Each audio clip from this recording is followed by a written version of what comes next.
అటు వరంగల్లో వర్షాలకు కాలనీలు నీట మునిగే ముంపు ప్రాంతాల్లో పర్యటించిన మాజీ ఎమ్మెల్సీ కొండా మురళి బాధితులను పునరావాస కేంద్రాలకు తరలించాలని సూచించడంతో అధికారులు రంగంలోకి దిగారు.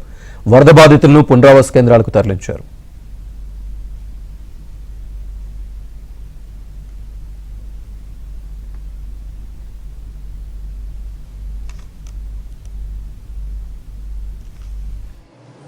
ప్రతి సంవత్సరం వర్షాకాలం రాగానే ప్రతి కుటుంబాలు భయపడాల్సిన పరిస్థితి.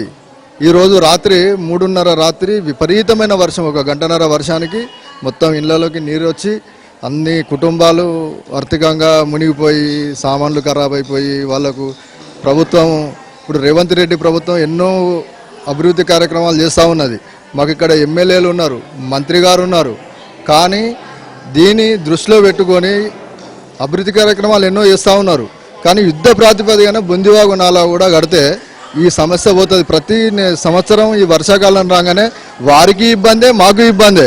కానీ దీని మీద శ్రద్ధ బట్టి ఈ కాలువ కడితే మాకు ఇబ్బంది పోతుందని మనం చేస్తున్నాం.